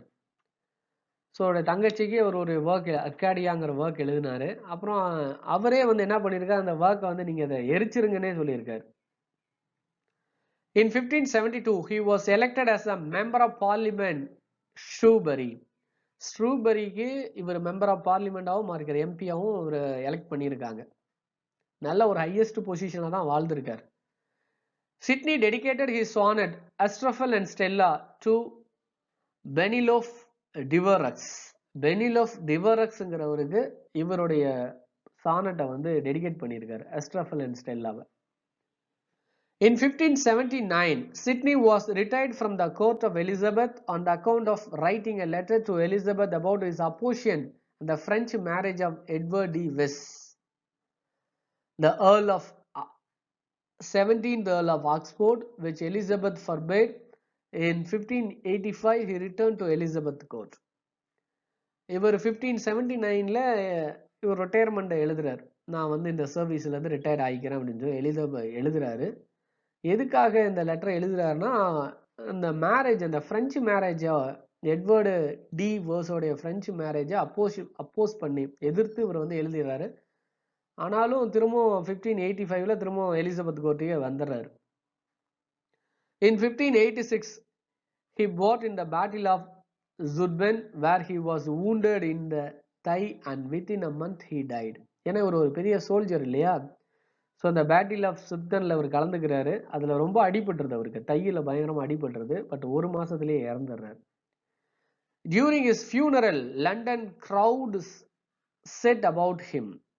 அவருடைய ஃபியூனரலில் அந்த லண்டன் க்ரௌடு மக்கள் என்ன சொல்கிறாங்க அப்படின்னா, farewell, the worthiest knight that lived. So நைட்லேயே ரொம்ப worthiest நைட் இவர். நைட்டுனா ஒரு பெரிய சோல்ஜர், சோல்ஜருக்கு அடுத்த ஃபார்ம் தான் நைட்டுன்னு சொல்லுவாங்க. farewell, the worthiest knight that lived அப்படின்னு சொல்றாங்க. பிலிப் சிட்னியோடைய ஒர்க்ஸ்லாம் வந்து பார்த்தோம்னா, The Lady of May, Astrophel and Stella, Arcadia, Apology for Poetry, A Defense of Poetry. இதெல்லாம் இந்த Apology for Poetry and The Defense of Poesyங்கிறதுலாம் கிரிட்டிசிசமில் வரும். அதுபோக இவருடைய போயட்ரி வந்து 3 டைப்ஸாக பிரிக்கலாம், religious, philosophical, poetry as an imaginative treatment or art of nature அப்படின்னு கொண்டு வரலாம். ஸோ பிலிப் சிட்னியை வந்து யாரெல்லாம் ரிமெம்பர் பண்ணியிருக்காங்கன்னா, எட்மண்ட் ஸ்பென்சரே ரிமெம்பர் பண்ணியிருக்காரு. Edmund Spenser mourned his death in the pastoral elegy Astrophel. Edmund Spenser வந்து அஸ்ட்ரஃபல்ங்கிற ஒரு போயம் எலிஜி எழுதினார். ஸோ அதில் சர் பிலிப் சிட்னியை வந்து ரிமெம்பர் பண்ணியிருக்காரு, mourned. None of his works were published in his lifetime. அவருடைய ஒர்க் எதுவுமே அவர் வாழ்ந்த காலத்தில் பப்ளிஷ் ஆகலை. A folio of his work appeared in 1598. 1598ல தான் ஃபோலியோவாக அவருடைய ஒர்க் வந்து வந்தது. Spencer dedicated his Shepherd's Calendar to Sydney. Spencer எழுதின முக்கியமான ஒர்க்கு ஷெப்பர்ட்ஸ் கேலண்டர், அது வந்து சிட்னிக்கு தான் வந்து டெடிகேட் பண்ணார். In 1591, Sir Walter Raleigh wrote poems on Sir Philip Sidney. Sir Walter Raleighமே வந்து சர் பிலிப் சிட்னியை வந்து ரிமெம்பர் பண்ணி போயம்ஸ் ஆன் சர் பிலிப் சிட்னின்னு எழுதியிருக்கார். பிரான்சிஸ் பேக்கன் 1561லேருந்து 1626 வரைக்கும் period. He is called father of English essays. ஆங்கில கட்டுரையின் தந்தை என்று அழைக்கப்படுவர் பிரான்சிஸ் பேக்கன். ஆனால் பிரான்ஸில் மாண்டேஞ்சின்னு ஒரு ரைட்டர் இருந்தார். He is called father of essays. எஸ்ஸேக்கள் கட்டுரையின் தந்தை என்று அழைக்கப்படுவர் மாண்டேஞ்சு. ஆனால் ஆங்கில கட்டுரையின் தந்தை என்று அழைக்கப்படுவர் பிரான்சிஸ் பேக்கன். சரிங்களா? ஸோ இவங்க அப்பா வந்து ஒரு லார்ட் கீப்பர், குயின் எலிசபெத் கோர்ட்டில் ஒரு Lord keeper.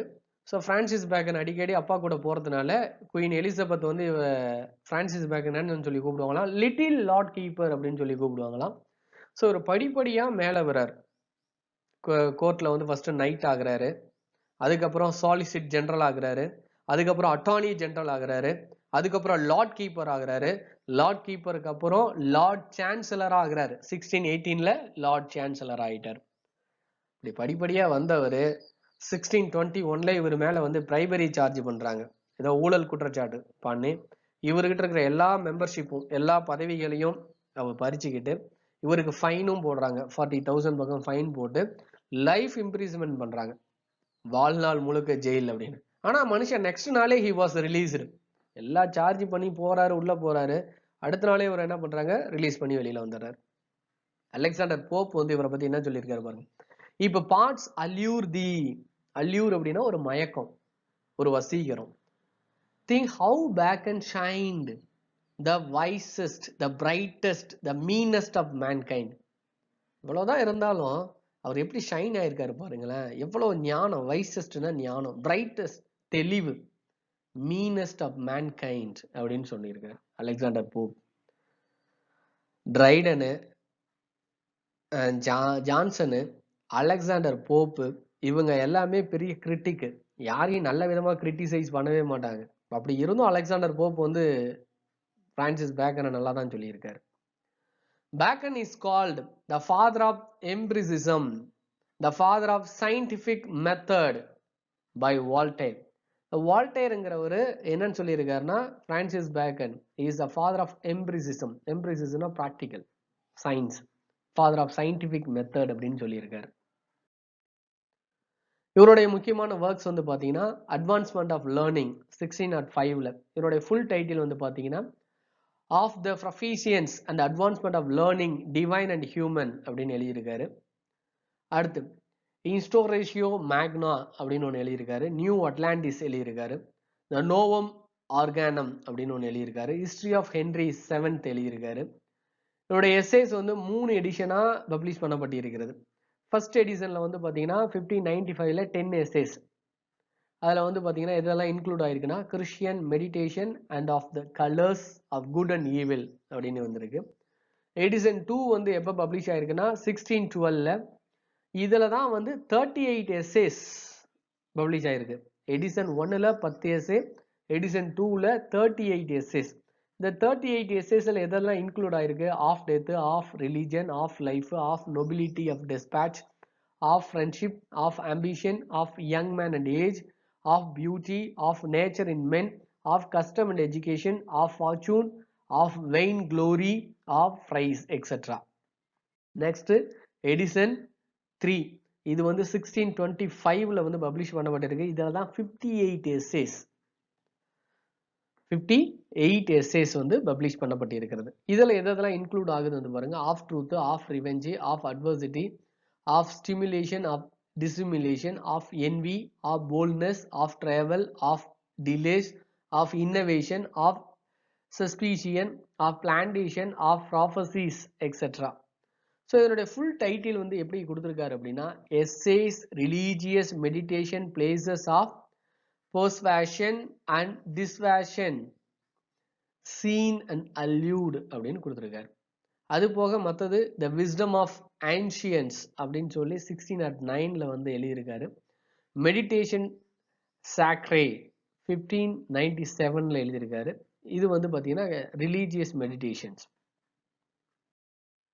Next writer William Shakespeare is a father of English dramatist.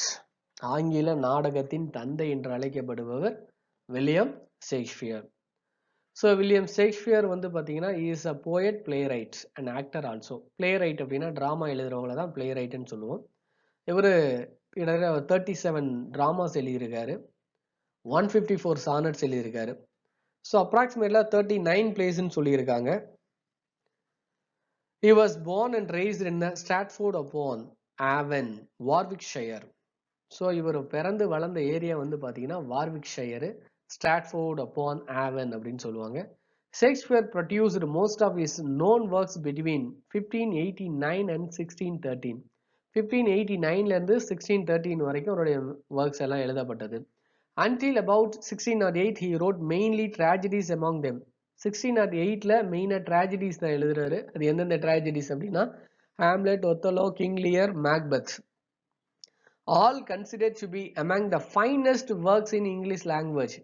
English language and லிட்ரேச்சர்ல ரொம்ப ஃபைனஸ்ட் ஒர்க்கா இதெல்லாம் அமைஞ்சது. இது Hamlet, Othello, King Lear, Macbeth. In 1623, the two fellow actors and friends of Shakespeare, John Hemmings and Henry Condell, published a more distinctive text known as the First Folio, a posthumous collected edition of Shakespeare dramatic works that included all but two of his plays. So, இவருடைய friends John ஹெம்மிங்ஸ் and Henry கோண்டல் இவங்க தான் ஷேக்ஸ்பியரோடைய ஒர்க்ஸை publish பண்ணது. சரிங்களா, அந்த first ஃபோலியோவை. The volume was prefaced with the poem by Ben Jonson. So இந்த வால்யூமுக்கு இவங்க publish பண்ண வால்யூமுக்கு pen Jonson வந்து ப்ரிஃபேஸ் முன்னுரை எழுதியிருக்காரு. அது முன்னுரை எப்படி எழுதியிருக்காரு, ஒரு போயம் ஃபார்ம்ல எழுதியிருக்காரு. In which Johnson presently hails Shakespeare in now a famous quote as not on age but of all time. Shakespeare அந்த 15ஆம் நூற்றாண்டுக்கு மட்டும் கொண்டாடப்படுவர் இல்ல, ஃபார் ஆல் டைம், லைஃப் டைமுக்கே Shakespeare is a role model அப்படின்னு சொன்னவர் பென் ஜான்சன் தான்.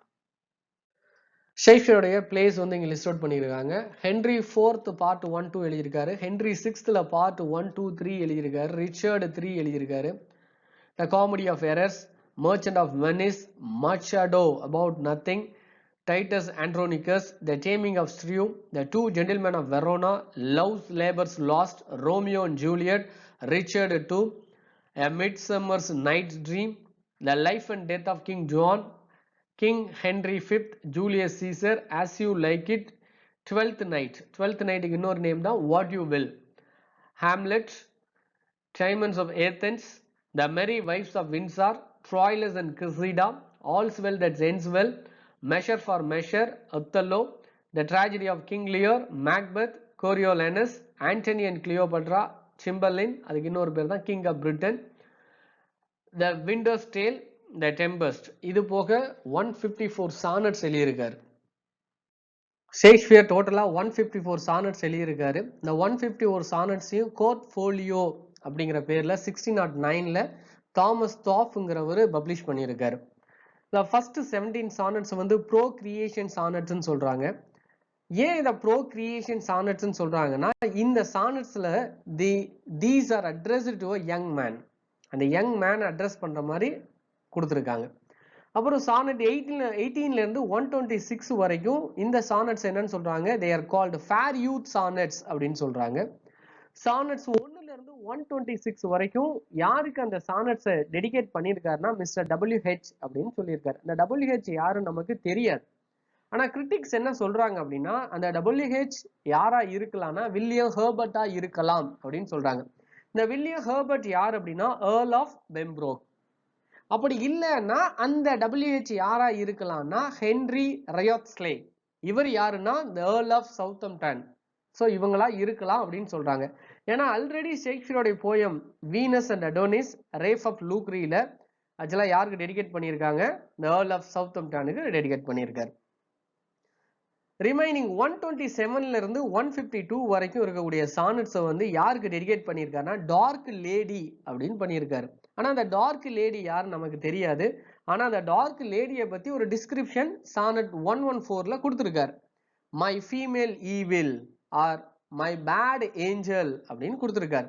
இந்த டார்க் லேடி யாரா இருக்கலாம் அப்படின்னா ஆலைன் ஃப்ளோரியாவா இருக்கலாம், அல்லது லூசி மார்கனா இருக்கலாம், அல்லது எமிலியாவா இருக்கலாம். இவருடைய சானட்ஸ் உடைய ரைம் ஸ்கீம் எப்படி இருக்கும்னா AB AB CD CD EF EF GG அப்படின்னு முடிச்சிருப்பார். Next writer Ben Jonson. Ben Jonson he was a poet also a playwright and a critic. பிளேரைட்னா டிராமா எழுதுறவர். இவருமே ஆக்சுவலாக வந்து பார்த்தீங்கன்னா பிரிக்லேயராக ஒர்க் பண்ணியிருக்காரு அவங்க ஸ்டெப் ஃபாதர் மாதிரியே. 1616ல இவருக்குமே வந்து ஏர்லி பென்ஷன் வந்து கிடைச்சிருக்கு, அரௌண்டு $60 நினைக்கிறேன். He was the first poet laureate of England. இங்கிலாண்டோடைய ஃபர்ஸ்ட் போயட் லாரெட் இவர் தான். அவை புலவர், government poet. He served as a soldier in Flanders law countries. சோல்ஜராகவும் ஒர்க் பண்ணியிருக்காரு, ஆக்டராகவும் இருக்காரு, பிளே ரைட்டாகவும் இருக்காரு. அதாவது எழுதிக்கிட்டே நடிக்கிறது அந்த மாதிரி இருந்திருக்காரு. ஃபர்ஸ்ட் ரிவெஞ்ச் ட்ராஜடின்னு நம்ம சொன்னோம்னா அது வந்து ஸ்பானிஷ் ட்ராஜடி தான். அது எழுதுனது தாமஸ் கிட்டு. அந்த தாமஸ் கிட்டோடைய ஸ்பானிஷ் ட்ராஜடியோடைய புரோட்டகானிஸ்ட் ஹீரோனிமோவாவும் இவர் வந்து ஆக்ட் பண்ணியிருக்காரு. He killed a fellow actor Gabriel Spencer in a duel. ஒத்தைக்கு ஒத்த சண்டை அப்படின்னு சொல்றோம் இல்லைங்களா, அந்த மாதிரி கேப்ரியல் ஸ்பென்சரை இவர் என்ன பண்ணியிருக்காரு, ஃபைட் பண்ணி கொன்றிருக்காரு. And escape the execution with his wit in 1602. அதுல இருந்து எஸ்கேப் ஆயிருக்காரு. 1605 he was imprisoned third time for his work with John Marston and George Chapman on Eastward Ho. இந்த ஈஸ்ட்வர்டு ஹோங்கிற ஒர்க்கில் ஜான் மார்ஷன் ஜார்ஜ் சாப்மேனோட சேர்ந்து ஒர்க் பண்ணதுனால he was imprisoned. இவரை வந்து jail தண்டனை கொடுத்துருக்காங்க. இவருடைய சட்டாரிக்கல் பிளேன்னு பார்த்தோம்னா இந்த ஐல்ஸ் ஆஃப் டாக்ஸ். இது வந்து 1597 வந்திருக்கு. இது சட்டாரிக்கல்லாம் கிரிட்டிசைஸ் பண்ணியிருக்காரு. He wrote masque for the private performance in King James court. King James கோர்ட்டுக்கு நிறைய மாஸ்க் எழுதியிருக்காரு. Epigrams forest or the poetic collection by Ben Jonson. எபிகிராம்ங்கிறது இந்த ஃபாரஸ்ட்ங்கிறது அவருடைய போய்டிக் கலெக்ஷன்ஸ். அது மட்டும் இல்லாம he quarreled bitterly with Inigo Jones, his stage designer, and also quarreled with Marston and Dekker in the War of Theatres. மனுஷன் சோல்ஜரா இருக்கிறதுனால என்னவோ நல்லா சண்டை போட்டுட்டே இருந்திருக்காரு. கோரல் ஃபைட் பண்ணிக்கிட்டே இருந்திருக்காரு. Every man in his humor made him a celebrity. Every man in his humorங்கிற ஒர்க் தான் இவரை வந்து ஒரு செலிபிரிட்டியா மாத்தினது. He was a literary dictator at the Mermaid Tavern. He was buried in Westminster Abbey with epitaph, "O rare Ben Jonson." இவர் வந்து Westminster Abe, அதான் வந்து poets கார்னர்னு சொல்லுவாங்க. ஜெஃப்ரி சாசரை வந்து புதைச்ச இடம் அதுதான் ஃபர்ஸ்ட். அதனால அதை வந்து போயட்ஸ் கார்னர்னு மாத்திட்டாங்க. ஸோ அங்கே அவருடைய கல்லறையில் "ஓ ரேர் பென் ஜான்சன்" எழுதி வச்சிருக்காங்க. The works of Johnson appeared in folio format in 1616.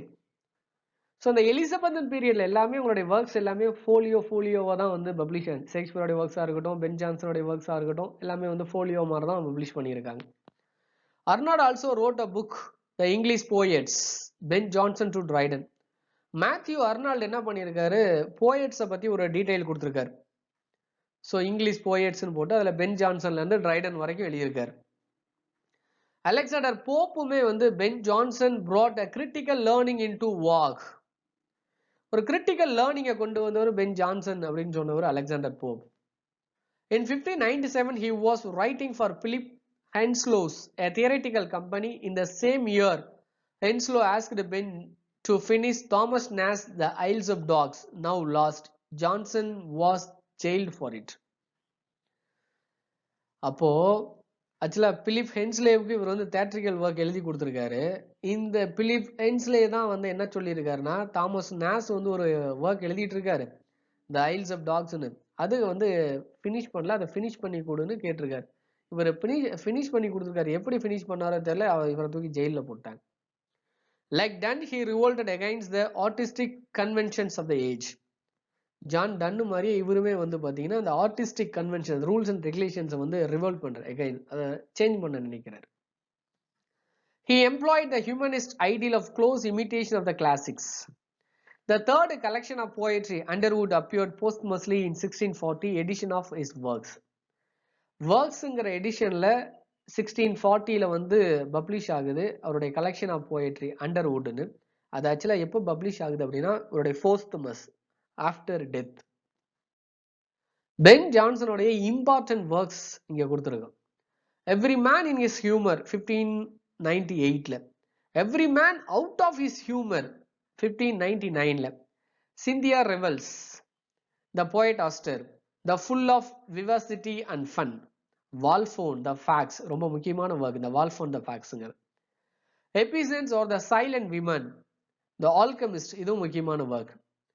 Bartholomew fair, the less powerful, the devil is an ass, the stable of news, the tale of a dub, Catiline his conspiracy, இது tragedy, Sejanus his fall, இதுவும் tragedy, Eastward Ho, இது யாரு கூட எழுதுனது?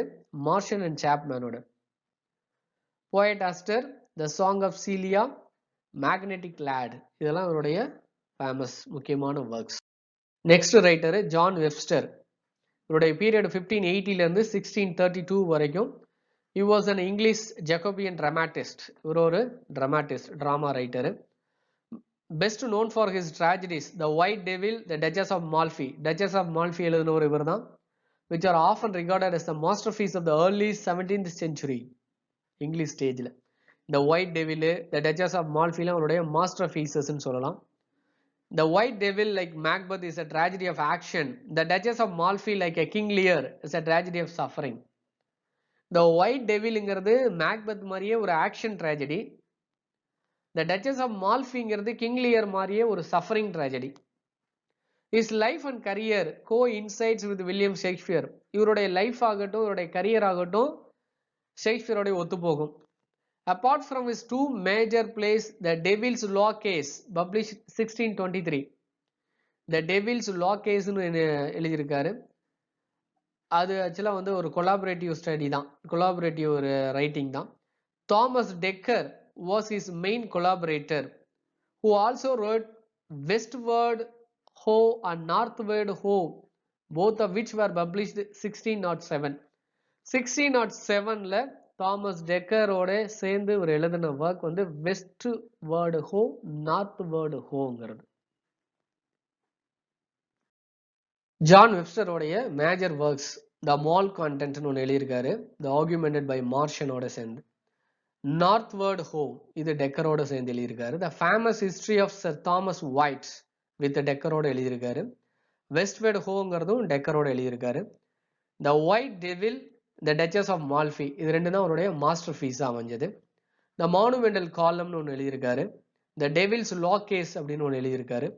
Monuments of honour அப்படின்னு ஒன்று எழுதியிருக்காரு. அப்பியோஸ் and Virginia அப்படின்னு ஒன்று எழுதியிருக்காரு. எ கியூர் ஃபார் கக்கோல்டு, இது வந்து ரவுலே கூட சேர்ந்து எழுதியிருக்காரு. Anything for a quiet life அப்படின்னு மிடில்டனோட சேர்ந்து எழுதியிருக்காரு. ஸோ இதெல்லாம் இவருடைய ஃபேமஸ் ஒர்க்ஸ்.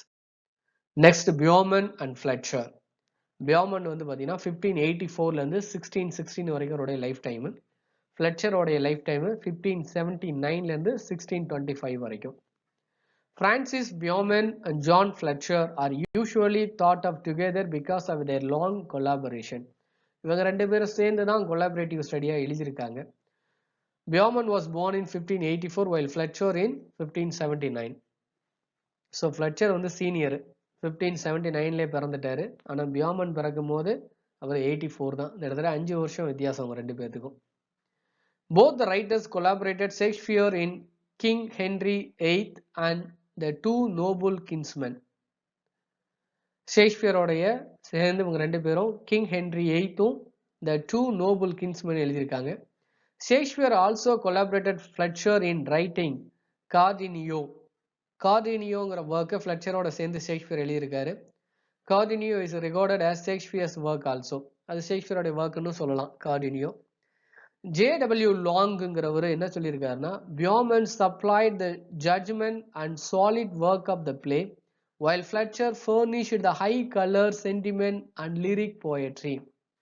அதாவது பியாமண்ட் வந்து பார்த்தீங்கன்னா அந்த சாலிசிட் ஒர்க்கை கொடுக்குறாரு, அது ஒரு ஃபார்ம் கொடுக்குறாரு. அப்படின்னா ஒரு கதையை உருவாக்குறாருன்னா அதுக்கு ஃப்ளெட்சர் வந்து என்ன பண்றாரு, நல்ல சென்டிமெண்டல் கலரு, லிரிக்கு இதெல்லாம் கொடுத்து அந்த ஸ்டோரியை, அந்த கதையை, அந்த ஒர்க்கை வந்து பிரம்மாண்டமா மாத்துறாங்க அப்படின்னு அவர் வந்து WJ லாங் வந்து பாயிண்ட் அவுட் பண்ணியிருக்காரு.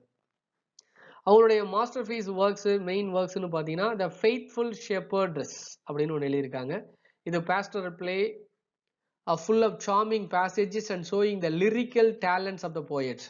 அவங்களுடைய சார்மிங், அவங்களுடைய டேலண்ட்ஸ் எல்லாம் இதில் வந்து யூஸ் பண்ணியிருக்காங்க. த ஸ்கான்ஃபுல் லேடின்னு ஒன்று எழுதியிருக்காங்க. அண்ட் எக்ஸலண்ட் டொமஸ்டிக் காமெடி, இது வந்து ஒரு டொமஸ்டிக் காமெடியா. The knight of the burning பெசல்னு ஒன்று எழுதியிருக்காங்க. த மெய்ட்ஸ் ட்ராஜடி அப்படின்னு ஒன்று எழுதியிருக்காங்க. It was banned for some time for having recited in the play. இதை பேன் பண்ணியிருக்காங்க, தடை பண்ணப்பட்டிருக்குது. A king and no king அப்படின்னு ஒன்று எழுதியிருக்காரு. ஸோ இதெல்லாம் பியாமன் அண்ட் ஃபிளெட்சரோடைய ஃபேமஸ் ஒர்க்ஸ். ஸோ இந்த வீடியோவில் ஏஜ் ஆஃப் சாசர் பார்ட் 1ல் ஒரு குரூப் ஆஃப் ரைட்டர்ஸை பற்றி பார்த்தோம். அடுத்து பார்ட் 2ல மீதமுள்ள ரைட்டர்ஸை பற்றி பார்ப்போம். உங்களுக்கு புரிஞ்சிருக்கும் நம்புகிறோம். தொடர்ந்து கவனிங்க, ரொம்ப யூஸ்ஃபுல்லாக இருக்கும். தேங்க்யூ ஃபார் வாட்சிங்.